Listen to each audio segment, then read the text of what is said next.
الحمد لله رب العالمين والصلاة والسلام على سيدنا ومولانا محمد خاتم النبيين وعلى آله وأصحابه أجمعين وعلى كل من تبعهم بإحسان إلى يوم الدين.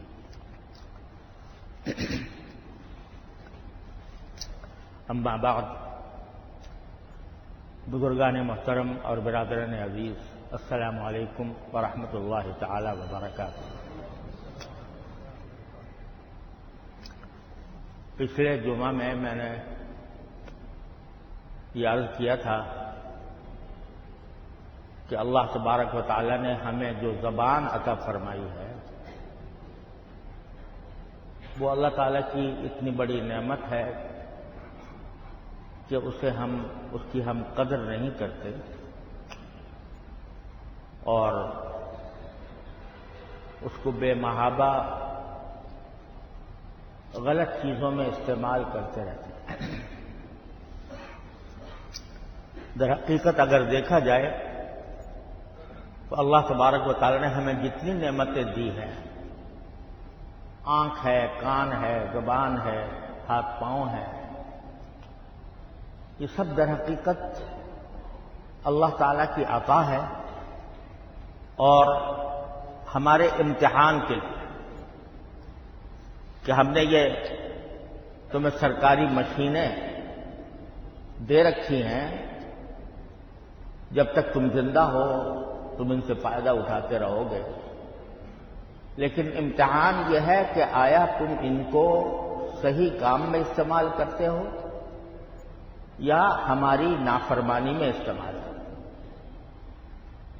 لہذا کوئی بھی عضو ہو انسان کا، اس کو استعمال کرتے ہوئے دل میں یہ خیال ہونا چاہیے کہ میں آیا اس کو صحیح استعمال کر رہا ہوں یا غلط۔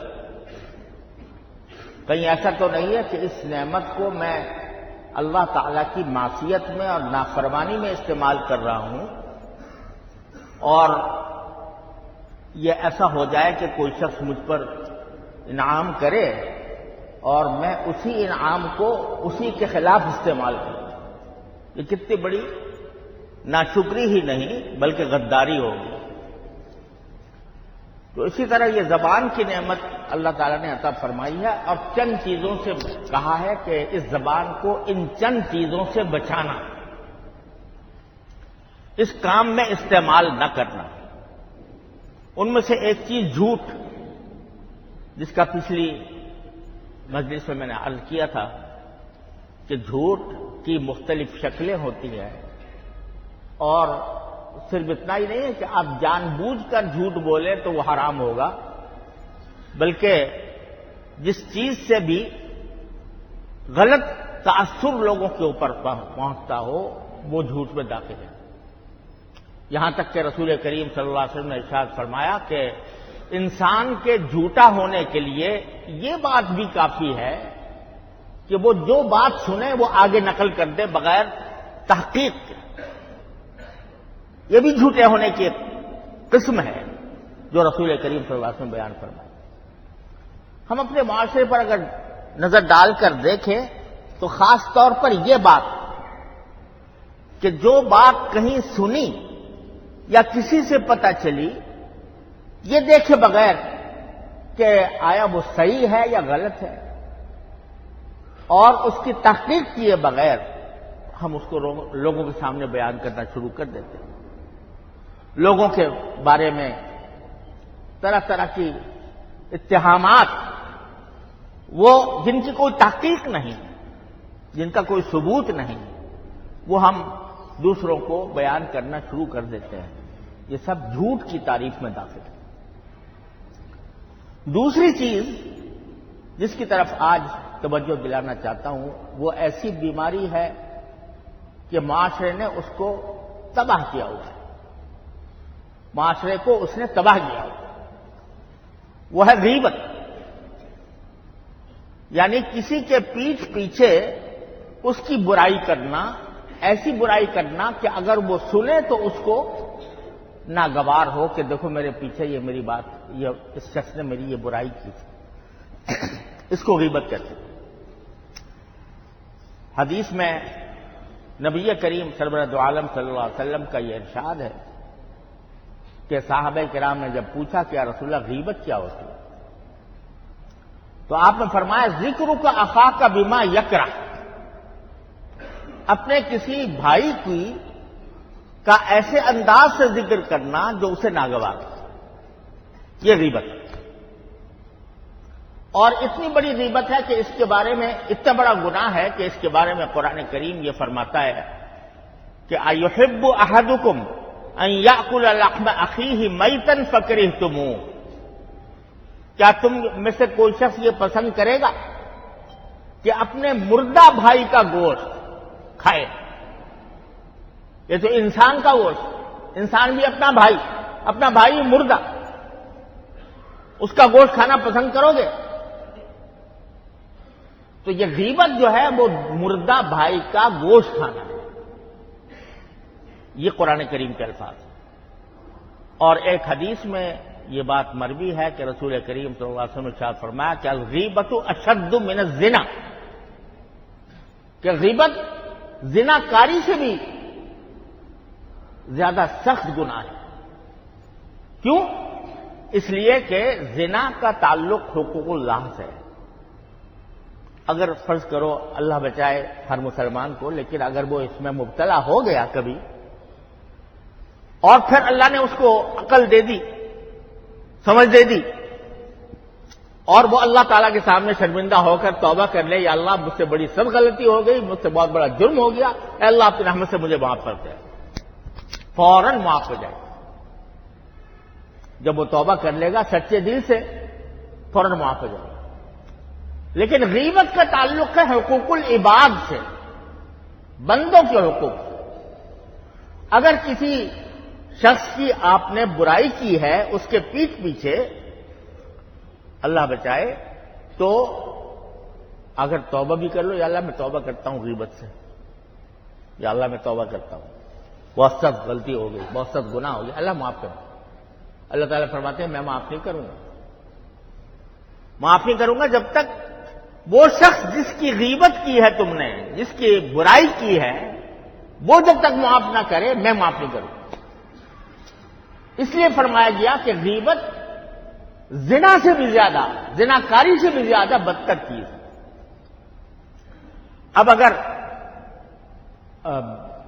ہم عام طور سے کوئی ہی مجلس ایسی جاتی ہوگی جس میں کسی کی غیبت نہ ہوتی، اللہ بچائے، اور بعض اوقات جب غیبت کرتا ہے کوئی انسان تو کہتا ہے میں تو اس کے منہ پہ کہہ دوں،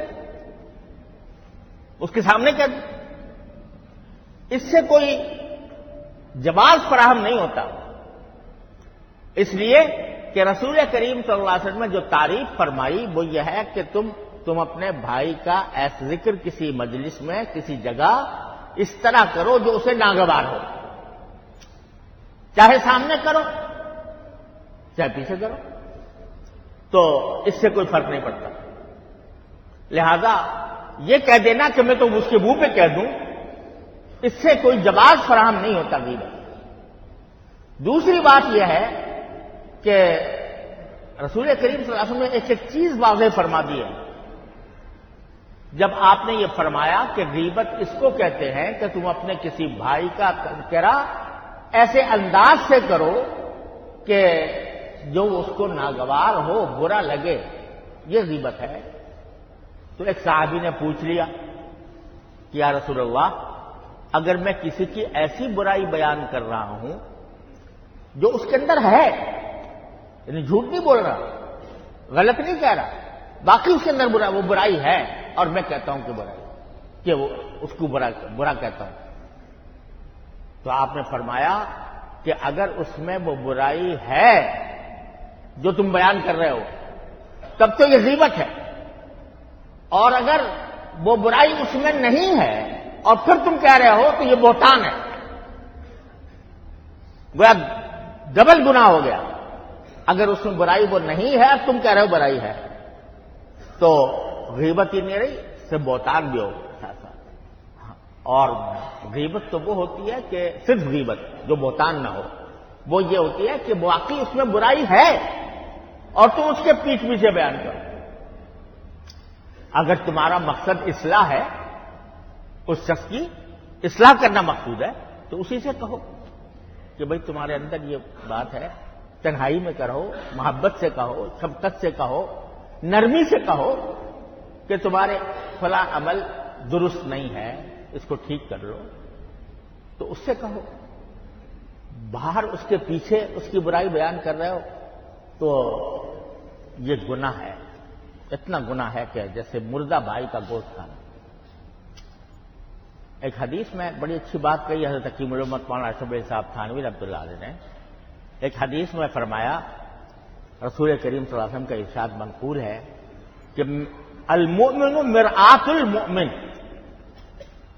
یعنی مومن جو ہوتا ہے وہ دوسرے مومن کا آئینہ ہوتا ہے. کیا معنی آئینہ کے؟ کہ اگر کسی شخص کے چہرے پر کوئی داغ لگا ہوا ہے، کوئی نشان پڑ گیا ہے، کوئی دھبا آ گیا ہے، تو وہ آئینہ کو دیکھ کر اپنا دھبا صاف کر لیتا ہے کہ بھئی آئینہ اس کو بتا دیتا ہے کہ بھئی اس فلاں جگہ تمہارے دھبا لگا ہوا ہے، وہ صاف کر لیتا ہے. ایسے ہی ایک مومن دوسرے مومن کو اگر اس کے اندر کوئی دھبا ہے، اس کے اندر کوئی غلطی ہے، تو اس کو پیار سے محبت سے بتا دیتا ہے کہ بھئی یہ غلط بات ہے، اس سے تم اپنے آپ کو علیحدہ کر دو. لیکن آئینے کی خاصیت یہ ہے کہ جب آئینہ دیکھتا ہے آدمی تو جو آدمی سامنے کھڑا ہے وہ اسی کو بتاتا ہے کہ دھبا ہے تمہارے اندر. وہ آئینہ دنیا کو جا کے نہیں کہتا پھرتا کہ فلاں میں یہ دھبا ہے، دنیا کو جا کر کہتا نہیں پھرتا، وہ اسی کو بتاتا ہے جو سامنے کھڑا ہے. تو یہ مثال دی ہے رسول کریم صلی اللہ علیہ وسلم نے یہ بتانے کے لیے کہ اگر کسی کی کوئی خرابی کو اصلاح کرنا چاہتے ہو تو اسی سے کہو، نہ یہ کہ دوسری جگہ بتاتے پھرو کہ اس میں یہ خرابی. تو اس لیے اللہ بچائے یہ ہمارے معاشرے کے اندر بہت زیادہ پھیلی ہوئی ہے. اللہ تعالی ہمیں اس سے بچنے کی توفیق عطا فرمائے. لیکن پھیلی ہوئی بات ہے. البتہ بعض مقامات ایسے ہوتے ہیں جہاں کسی کی برائی بیان کرنا جائز ہوتا ہے. وہ کیا ہے کہ جہاں کسی شخص سے دوسرے کو کوئی نقصان پہنچنے کا اندیشہ ہو کہ ایک شخص ہے، اس کے بارے میں یہ خطرہ ہے کہ یہ فلاں کو نقصان پہنچا دے گا. کوئی چور ہے، چوری کرتا ہے، چوری ہے اس کا پیشہ ہے، تو اب اگر کسی شخص کو متنبع کرنے کے لیے ذرا ہوشیار رہنا، یہ آدمی قابل اعتبار نہیں ہے، قابل اعتماد نہیں ہے. کسی کی خیر خواہی کی وجہ سے اس کے دوسرے کی کوئی صفت بیان کرنا کہ تاکہ یہ دھوکہ نہ کھائے، یہ پریشان نہ ہو، ایسی غیبت جائز ہے جہاں مقصود ہو دوسرے کو کسی نقصان سے بچا. اسی طرح غیبت جائز ہوتی ہے اس جگہ کہ جہاں کسی کوئی گواہی دینی، کسی کے بارے میں گواہی دینی ہو کہ جیسے کسی کا مال چوری کر لیا، اس نے آنکھوں سے دیکھا، عدالت میں مقدمہ چلا گیا، تو اب گواہ کے طور پر اس کو بلایا جا رہا ہے تو یہ بتایا کہ میرے آنکھوں کے سامنے اس نے چوری کی ہے. تو یہ گواہی میں اگر برائی کی جائے تو وہ معاف ہے، بلکہ وہ باعث ثواب ہے. سچی گواہی دینا، اس میں کوئی حرج نہیں ہے. اسی طرح کوئی شخص مشورہ مانگتا ہے کہ بھئی میں اپنے دکان پر ایک شخص کو ملازم رکھنا چاہتا ہوں، اس کے بارے میں کیا خیال ہے؟ تو اس وقت میں اگر آدمی یہ کہے کہ بھئی میرا تجربہ اس کے ساتھ اچھا نہیں ہوا، یا میں اس کے بارے میں ایسی باتیں جانتا ہوں کہ کہیں تمہیں نقصان نہ پہنچا دے، یہ شخص تمہارے ہاں دھوکہ دہی نہ کر دے، تو یہ بھی جائز ہے. یہ بھی ایک طرح کی گواہی ہے. جب کوئی شخص پوچھتا ہے کہ بھئی تمہارا اس کے بارے میں کیا خیال ہے، میں رکھنا چاہتا ہوں اپنے، تو آپ کو گواہی ایک طرح سے دینی ہے کہ یہ صحیح ہے یا غلط ہے. تو یہ گناہ نہیں ہے. لوگ پوچھتے ہیں بعض اوقات رشتہ آیا ہوا ہے ہمارے ہاں ہماری کسی لڑکی کا رشتہ آیا ہوا ہے کہیں باہر سے، وہ پوچھتا ہے کہ بھئی یہ لڑکا کیسا ہے اور تمہاری کیا رائے ہے اس کے بارے میں، نیک ہے یا نہیں ہے، امانت دار ہے کہ نہیں ہے، وغیرہ وغیرہ۔ تو اس وقت میں اگر آدمی اپنی رائے ظاہر کرے تو یہ غیبت نہیں ہے۔ تو خلاصہ یہ ہوا کہ کسی دوسرے کو نقصان سے بچانے کی خاطر اگر کسی کی برائی کی جائے تو یہ برائی نہیں، یہ غیبت میں داخل نہیں ہے، یہ حرام نہیں ہے، ناجائز نہیں ہے۔ لیکن یہ جو مشغلے کے طور پر ہم لوگ ایک دوسرے کی برائیاں کرتے ہیں، مجلس جمی ہوئی ہے، احباب بیٹھے ہوئے ہیں، دوست گپ شپ ہو رہی ہے، اس میں کسی کا مذاق اڑا دیا، اس میں کسی کی برائی کر دی، تو وہ غیبت ہے جو حرام ہے بالکل، اور اس سے ہماری مجلسیں بھری ہوئی ہیں۔ اور خاص طور پر آج کل کا جو ماحول ہے سیاسی جھگڑوں کا، تو ایک فریق ہے جو ایک کو پسند کرتا ہے، دوسرا ہے دوسرے کو پسند کرتا ہے، تو وہ اس پر تانے دیتا ہے، وہ اس پر تانے دیتا ہے، وہ اس کی برائیاں بیان کرتا ہے، وہ اس کی برائیاں بیان کرتا ہے۔ یہ جو معاشرے کے اندر ایک سیلاب آیا ہوا ہے، اور پھر برائی بیان کرنا بھی کسی تہذیب کے دائرے میں ہوتا ہے، کسی تمیز کے دائرے میں ہوتا ہے کہ بھئی اگر کسی کے اندر کوئی برائی ہے واقعتاً، اور وہ بعض اوقات سیاسی جو قائدین ہوتے ہیں تو ان کی کسی بات کو اس لیے بھی بیان کیا جاتا ہے تاکہ لوگ دھوکہ نہ کھائیں، لیکن اگر بیان کرنا بھی ہو تو کچھ تہذیب کا دائرہ ہوتا ہے، اس تہذیب کے دائرے میں آدمی بیان کرے تو چلو۔ لیکن یہاں تو گالیاں ہیں، ایک دوسرے کے خلاف اس قدر نفرت انگیز الفاظ ہیں، کسی کو جو چاہے کہہ دیتے ہیں اور سمجھتے ہیں کہ بھئی ہم نے اپنا فریضہ ادا کیا ہے۔ تو یہ چیز ہے جو ہمارے معاشرے کو کھا رہی ہے، یہ جو ہماری حکومتوں کی آہر جاہر ہے کہ کرسیاں الٹ رہی ہیں اور ہر روز ایک نیا بحران کھڑا ہوتا ہے، اس میں بڑا دخل ہماری ان عادتوں کو ہے، جھوٹ کو، غیبت کو، بہتان کو، الزام تراشیوں کو، گالی گفتار کو۔ جب یہ چیزیں جو ہیں، حدیث میں آتا ہے کہ جب آدمی کو جھوٹ بولتا ہے تو اس جھوٹ کی بدبو پوری فضا میں پھیل جاتی ہے، جھوٹ کی بدبو پوری فضا میں پھیل جاتی ہے۔ اب یہ وہ ذات فرما رہی ہے جس کو اللہ تبارک و تعالیٰ نے اولین و آخرین کا علم عطا فرمایا۔ ہمیں نظر نہیں آتا کہ جھوٹ سے کیا بدبو نکلی، لیکن محسوس نہیں ہوتی۔ لیکن یہ ایسے ہی جیسے آواز ہے، آواز کے بارے میں اب سائنس بھی کہتی ہے کہ آواز جب انسان منہ سے کوئی بات نکالتا ہے اس کی آواز فنا نہیں ہوتی، وہ فضا میں گونج، فضا میں پھیلی رہتی ہے، وہ ختم نہیں ہوتی۔ تو اسی طرح رسول کریم صلی اللہ علیہ وسلم فرماتے ہیں کہ جھوٹ کے اندر ایک بدبو ہے، وہ سارے ماحول کو گندا کرتی ہے، بدبودار بناتی ہے۔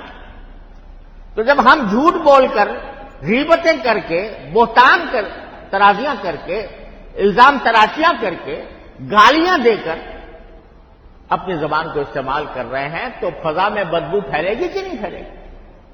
اس بدبو، وہ جو ہے روحانی بدبو ہے، وہ روحانی بدبو انسان کے اخلاق پر اثر انداز ہوتی ہے اور انسان کی زندگی خراب کرتی ہے۔ یہ معاشرے کے اندر جو کچھ ہو رہا ہے، یہ اس میں بہت بڑا دخل ہماری زبان کو ہے۔ میرے والد ماجد قدس اللہ تعالیٰ سرہ حضرت مولانا مفتی احمد شفیع صاحب نے مجھے ایک مرتبہ نصیحت فرمائی تھی۔ میں نے ایک مضمون لکھا تھا اور بلکہ کتاب لکھی تھی اپنے ایک صاحب کے تردید میں، کتاب لکھی. تو نوجوانی کا زمانہ تھا، دل میں جوش تھا، اور اپنی تحریر پر ناز بھی تھا کہ ہمیں بہت کچھ لکھنا آتا ہے. تو ان کے اوپر طنز اور ان کے لیے ایسے الفاظ استعمال کرنا جو کہ وہ مناسب نہیں تھے، ایسے الفاظ میں نے استعمال کیے اس تحریر میں.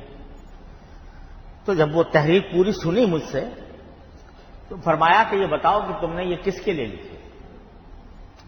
اگر تم نے اپنے مداحوں کے لیے لکھی ہے، اپنے پسند کرنے والوں کے لیے لکھی ہے تاکہ وہ واہ واہ کریں، تو تمہاری تحریر بڑی کامیاب ہے. لیکن اگر تم نے اس لیے لکھی ہے کہ کسی دوسرے کی اصلاح ہو تو اس کی ایک دمڑی قیمت نہیں، کیونکہ تم نے اس میں اس کے اوپر طنز کیے ہیں، اس کا مذاق اڑایا ہے، تو یہ گناہ کیا ہے تم نے. اگر اللہ کے لیے لکھی ہے تو اللہ تعالیٰ کے لیے لکھی ہوئی کتاب میں یہ نہ طنز ہوتا ہے، نہ مذاق اڑایا جاتا ہے، نہ اسے الفاظ استعمال کیے. میں نے توبہ کی اللہ تعالیٰ کے بارگاہ میں. تو پھر اس وقت نصیحت فرمائی کہ جب کوئی بات زبان سے نکالو یا قلم سے لکھو تو پہلے یہ سوچ لو کہ مجھے کسی عدالت میں اس کو ثابت کرنا ہوگا، کسی عدالت میں ثابت کرنا ہوگا اس بات کو، کہ اگر مجھے عدالت بلا لے کہ تم نے یہ بات کہی ہے، یہ بات لکھی ہے، ثابت کرو اس کو، دلیل لاؤ اس کی. کیا تمہارے پاس دلیل ہوگی؟ تمہارے پاس ثبوت ہوگا؟ اگر ثبوت ہے تو بے شک کہو، لیکن اگر ثبوت نہیں ہے تو پھر کیا ہوگا؟ اور یہ ہو سکتا ہے کہ کبھی تمہاری تحریر کے خلاف کوئی عدالت تمہیں بلا لے، اور اگر یہاں نہ بلائے تو ایک آخری عدالت تو ہونے والی، وہاں تو ہر قول و فعل کا جواب دینا ہے. کیا بات کہی تھی، کیا جملہ لکھا تھا، کس کے بارے میں کیا رائے ظاہر کی تھی، ساری باتیں بارگاہ خداوندی میں ثابت کرنی ہو. اگر نہیں ثابت کرنی تو پھر آج سوچ لو کہ مجھے اس عدالت کے سامنے مجھے جواب دینا ہوگا. لہذا کوئی ایسی بات نہ نکالو منہ سے جس کا ثبوت تمہارے پاس موجود ہے. یہ اس دن مجھے نصیحت فرمائی تھی. میری اس وقت عمر 18-19 سال کی ہوگی. وہ نصیحت ایسی دل میں بیٹھ گئی الحمدللہ کہ اب اللہ تعالیٰ کے فضل و کرم سے زبان سے یا قلم سے کوئی ایسی بات نکالتے ہوئے 100 مرتبہ سوچ کہ آیا میرے پاس کا ثبوت موجود ہے یا نہیں. تو یہ بڑا زبردست معیار ہے اور بڑا زبردست جانچنے کا طریقہ ہے جو حضرت والد صاحب نے فرمایا کہ جب بھائی ذرا زبان کو بے تحاشا استعمال نہ کرو. اسی لیے حدیث میں رسول کریم صلی اللہ علیہ وسلم نے خاموشی کی ترغیب دی ہے. جتنا خاموش رہو اتنا بہتر ہے. اور جب بات کرو تو جچی تلی کرو، ایسی بات کرو جس کو ثابت کر سکتے ہو. اور یہ سوچو کہ میں اگر مجھ سے مطالبہ کر لیا گیا تو میں اس کا جواب کیا دوں گا. تو یہ اگر ہم سب اللہ تعالیٰ کر دے ہمیں کہ ہم سب کو اللہ تبارک و تعالیٰ یہ توفیق دے کہ اپنی زبان کو ذرا اپنے کنٹرول میں رکھ کر استعمال کریں. نہ جھوٹ ہو، نہ غیبت ہو، نہ بہتان ہو، نہ الزام تراشیاں ہوں، نہ کسی کی دل آزاری ہو، نہ کسی کا مذاق اڑایا جائے. اللہ تعالیٰ اپنی رحمت سے ہمیں اس زبان کو انہی طریقے سے استعمال کرنے کی توفیق عطا فرمائے اور زبان کے سارے گناہ اللہ تعالیٰ ہم سے دور فرما دے اور پہلے جو ہوئے ہیں اے اللہ اپنی رحمت سے اس کو معاف فرما دے اور جن لوگوں کی حق تلفی ہوئی ہے ان کو راضی کر دیجیے ہماری طرف سے.